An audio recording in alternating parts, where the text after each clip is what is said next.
Hello, ladies and gentlemen. The men in white are back at it again. This is kind of an older, just a couple of months ago, end of August 27th, 2022. And one more time, the men in white, the bishops dressed in white, the bishops of Rome, the popes of the Catholic Church got together with the men in red, the new Cardinals. Um, so here we go. So this happened as per usual when Pope, the Bishop of Rome, Francis, as he liked to call himself from day one, calling himself the Bishop of Rome, and finally he started calling himself Pope, uh, chooses cardinals for the church. They come and meet Pope Emeritus, a title which never existed in history, and many theologians say is garbage, an invention of Benedict out of nothing, Benedict the 16th. So he always, the mini pope brings in the new cardinals chosen for the approval and the blessing of the major pope, I guess, the archpope, staying at the Vatican, dressed in white, still called Holiness, still called by his papal name, Benedict. So, is that normal? And no, it's not. I've done a bunch of videos because Benedict himself thinks he's still ontologically Pope. When you become Pope, you can never become not Pope again. He doesn't consider it just as an office. It's almost like an ordination consecration rite, which is, of course, garbage. It's a total lie. That's why he called himself Pope. And I did a whole bunch of videos on him. I have like a series of them you can just go watch and get into more details. But this is the visual. This is the visual.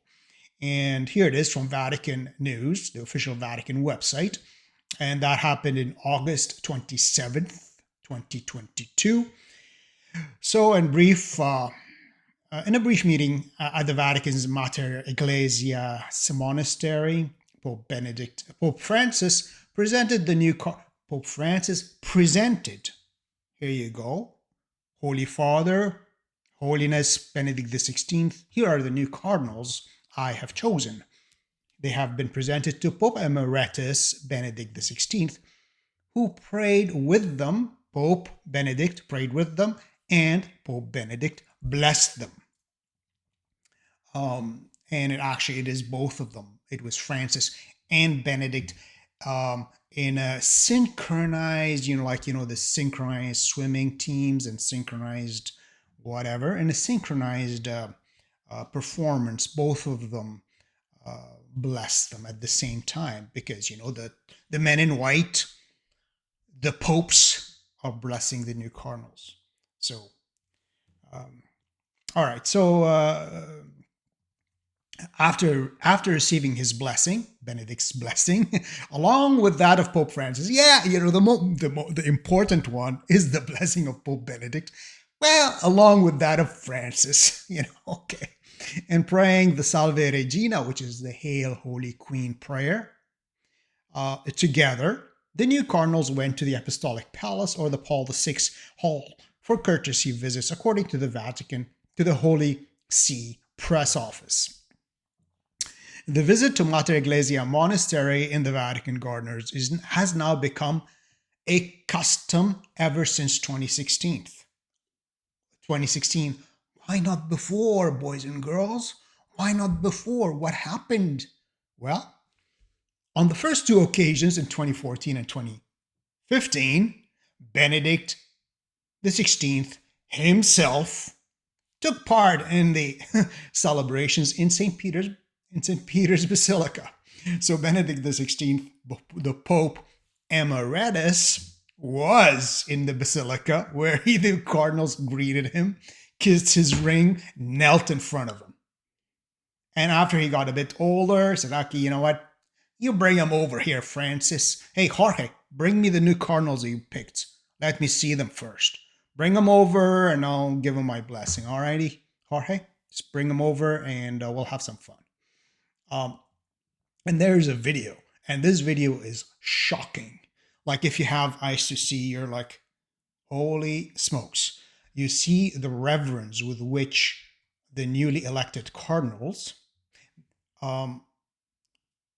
greet Benedict XVI and how casually they greet Francis. And I'll play the video in a second. But I just want to see the other little pages. Again, that's from another website, the CNA. Again, you can see the Francis coming to Benedict. He kisses Benedict's hands and so forth. And they actually have a longer video. So if you want to find this video, it is a longer version, 3 minutes, 3.5 minutes, almost 4 minutes of the whole process. Well, not the whole process, a bit of a longer cut of the various cardinals coming and kneeling in front of Benedict, kissing his ring or his hand, and then they're standing and shaking hands with Francis for the most part. I mean, you had a couple not kneeling in front of Benedict, but that's a bit of a longer version if you are interested. And here they repeat the whole thing about 2014 and 2015. 2016, they were always coming to his monastery. So that's that. But yeah, that's a longer video. It's from EWTN, I believe, this video. So you can have a bit of a longer view of that one. And then there's another one here from the Catholic Register where it's a TikTok video. So it's the same one as the EWTN, but it's kind of cut down for like a minute long. I'll just play a bit of it while I'm talking here. But again, you watch. What is the point? Now, if Benedict is not Pope, why present the newly chosen cardinals to him in an official manner and have them come to him, kneel in front of him, kiss his hands, receive his blessing? Why? And even Francis and I did a video saying, well, I'm not going to be Pope Emeritus. I'm just going to be retired. I'm going to be a Emeritus Bishop of Rome, that's the way if a Pope actually resigns, he would simply be not an Emeritus Bishop of Rome or just back to being a cardinal or just a bishop or a monk. But anyways, that's the whole point of it. Is this like, see, look, watch them. They're both giving the same blessing at the same time. That's their little video here.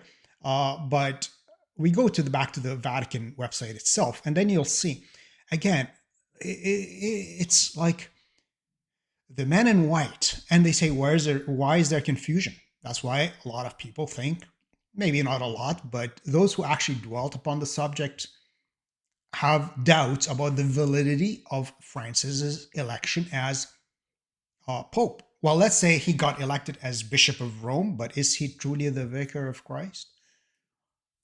You can't have two.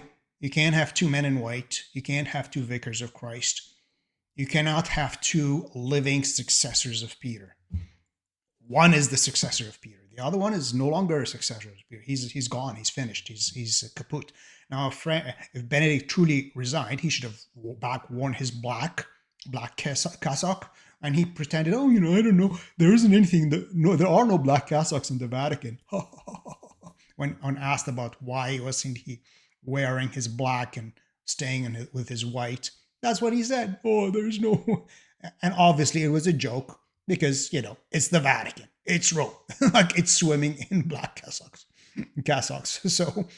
So that's the confusion. That is the visual presentation of the confusion.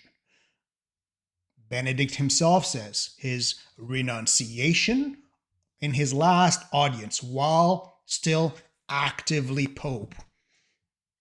In his audience, he said, my renunciation of the active exercise of the ministry does not revoke this, which he was referring to, his irrevocable acceptance of the office of the successor of Peter in 2005 from the Cardinals, which he said was and is and always and a forever.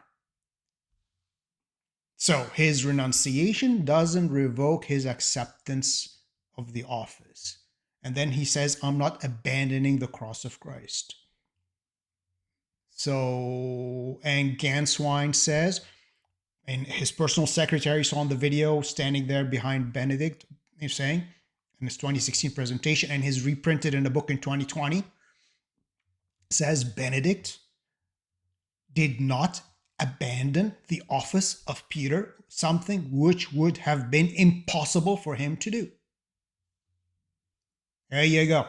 That is the dilemma now. If he did not abandon the office, he still calls himself holiness. He still dresses in white. He still lives in the Vatican. He's the Bishop of Rome, who's exercising the ministry of the Bishop of Rome. When he chooses the cardinals, brings them and presents them to Benedict XVI for approval, for a blessing. And you see the cardinals elected, kneeling for the most part, or genuflecting in front of Benedict, kissing his hand, and they just go and just shake the hands of Francis. There you go. Something to think about, as they say. Well, that's it. That's all. A nice little short video of the fun Halloween image we have. The men in white. The men in white with the synchronized blessing and the synchronized dresses, clothing. Anyways, pretty confusing situation. My opinion is I really hope God intervenes and both Francis and Benedict go to their eternal rewards at virtually the same time when there's no opportunity for another conclave. And then we have an undisputed Vicar of Christ, an undisputed Bishop of Rome, the one, because there can only be one. That's it. That's all. Hope you enjoyed this video. Please like, subscribe, and share, and I'll see you next time. Bye-bye. Where's my stop button? Oh, here it is. Bye-bye.